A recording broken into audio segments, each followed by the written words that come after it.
Esse challenge brasileiro Menico me ensinou um bug bizarro que eu não sabia. E eu te garanto que você também não sabia. Não, você. Tipo, o W da Nico deixa ela invisível, lança um clone que você pode controlar com o W e depois o clone some, certo? Mas agora se liga nisso. Quando você aperta o W, o clone dura somente 3 segundinhos e depois some. Mas tem um macetinho aí que todo mundo sabe. E quando você aperta o W, logo em seguida soltar um emote, a duração do clone vai se estender muito mais. Ao invés de ficar 3 segundos só, sobe pra 9 segundos, ou seja, o triplo. Isso todo mundo já sabe. Tanto que isso funciona pro recal também. Mas agora, isso daqui que eu vou mostrar, eu não sabia. Primeiro, tu aperta o ESC, vai em atalhos, desce e vai em movimentos do jogador. Aí aqui, em mover mascote, tu confere e vê se tá Ctrl mais botão direito do mouse. Agora, vamos lá. Se eu apertar o W, o clone vai só até aqui, certo? Porém, se eu apertar o W, depois o Ctrl com o botão direito numa torre inimiga e depois Ctrl 1, ou seja, o taunt, o clone vai se estender muito mais, indo até a torre dele. Mas calma, tem mais coisa. Pra eu não precisar apertar Ctrl 1 pra soltar o taunt, mas vamos lá, fazer isso só funciona se você clicar numa torre ou no inimigo. Por exemplo, W, depois Ctrl mais botão direito em cima do inimigo e por fim o taunt. E assim a Nico vai e fica esse tempo todo no inimigo. É sério, são 9 segundos no mínimo. Agora se liga nisso aqui. Se você apertar o W e depois bem rápido que taunt, você consegue controlar o clone estendido apertando Ctrl mais o botão direito e assim não precisa de uma torre nem de um adversário inimigo. E por último, isso daqui. Se você apertar W mais Ctrl com o botão direito em cima de você mais taunt, o clone estendido vai ficar te seguindo pra onde você for. Pode parecer bobeira, mas isso é muito útil. Por exemplo, se tiver um Trash ou um Blitz atrás de você, tu pode usar o clone estendido pra te proteger. Isso é muito bizarro. Agora, olha quanto tempo isso dura. Nossa, cara. Guarda um pedacinho do chama de tão precioso. Fala, Mate, meu amigo. Nossa, que bizarro, véi. É um corte de outra pessoa, eu não vou dar essa visibilidade. Porque os cenários finais do filme Alice no País das Maravilhas são em preto e branco? Você tem alguma noção de por que os cenários finais do filme Alice no País das Maravilhas são em preto e branco? Aliás, vocês já perceberam que as terras ao redor do Castelo da Rainha de Copas não tem cor? Pois é, eu posso estar meio doido na minha teoria, mas eu vou explicar. Pode, provavelmente está, porque se você tá criando teoria...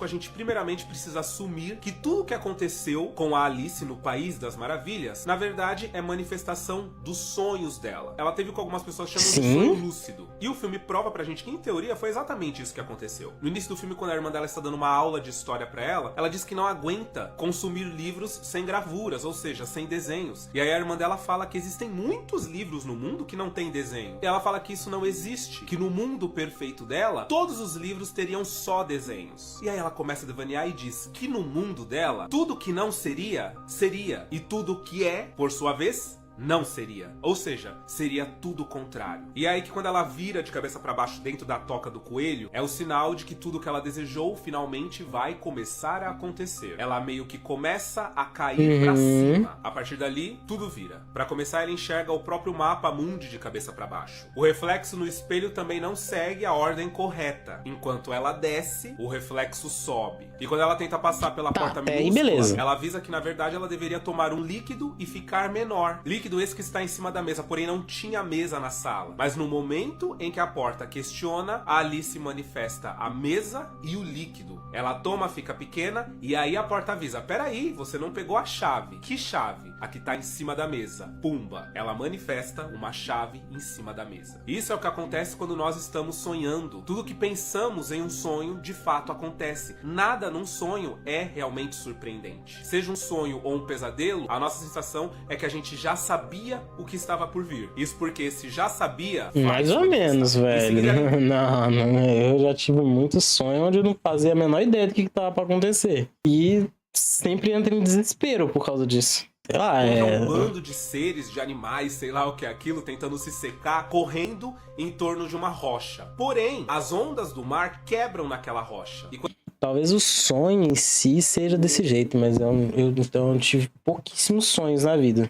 Quando ela tenta avisar que daquela forma aqueles animais não vão se secar, eles não dão ouvidos. Vocês nunca vão se secar se molhando. Essa é só mais uma prova da teoria do avesso dentro do País das Maravilhas. Depois ela encontra a lagarta, que tenta trazer um pouco de lucidez e emite a pergunta certa do filme: quem és tu? Vocês alguma vez já se perguntaram por que essa lagarta fica perguntando pra Alice: quem és tu? Bom, de qualquer forma, a Alice responde: olha, nesse momento, nem eu mesma sei mais quem eu sou. Mais pra frente, ela é levada ao chá do chapeleiro maluco com a lebre de março. Ali, a Alice desiste de tentar encontrar lógica no País das Maravilhas. O chá é um completo caos, não faz sentido nenhum. Até mesmo o aniversário é rejeitado nesse lugar. Aqui é tudo do avesso, não é? Então a celebração parte do desaniversário, ou seja, é celebrado todos os dias aqueles em que você não nasceu. Por fim, ela só vai sair dali depois de conversar com quem manda naquele lugar todo. Trata-se da a Rainha de Copas, é ninguém mais, ninguém menos do que o próprio ego da Alice. Isso porque tudo gira em torno dela, tudo tem que ser do jeito dela. E se não for, cortem-lhe as cabeças. Tem muito adulto, inclusive, que vive hoje com o ego de criança.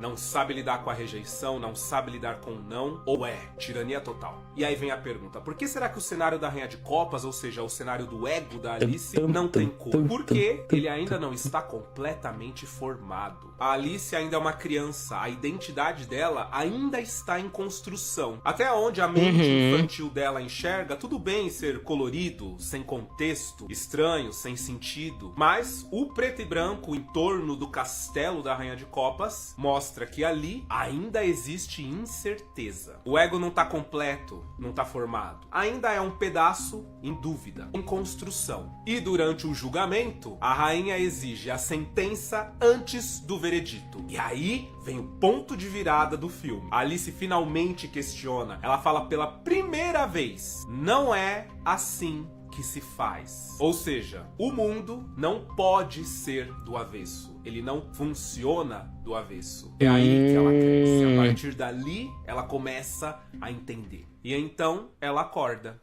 Arriba! É muito legal essa daqui. Muito bom o comentário que ele fez. Mas, tem muita coisa nisso daí.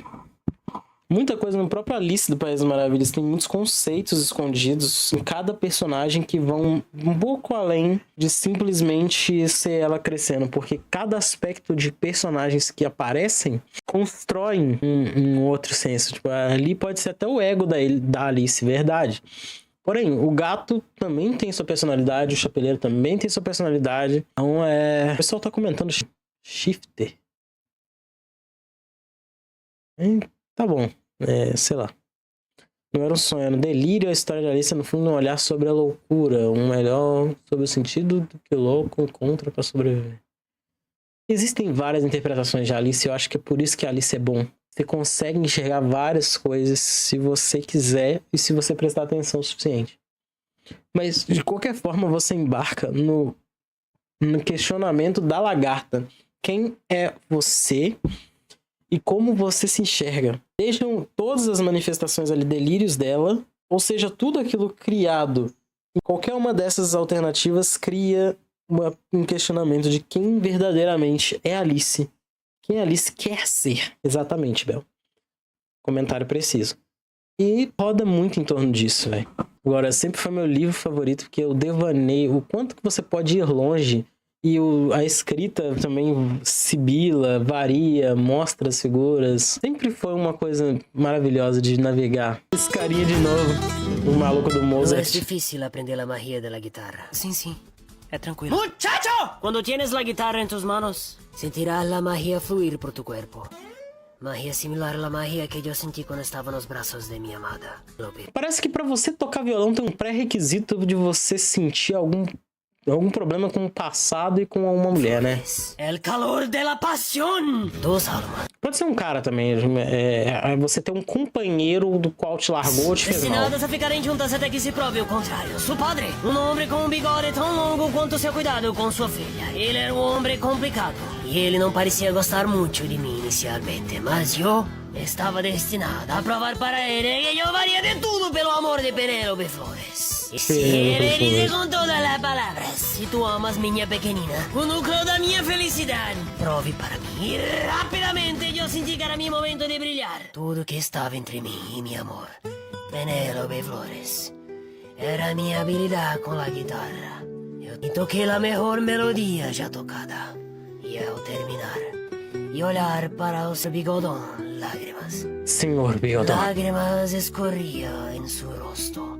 E ele disse, com todas as palavras que lhe digo, essa canção era que minha madre, que vive hoje no céu, tocava para mí para yo dormir. Como siento falta de mi madre. Ele depois apenas der um beso na testa de sua hija e foi embora. E então, Penélope e eu nos abraçamos. Que comovente, não? La pasión e essa magia. Um dia tu sentirás também, muchacho.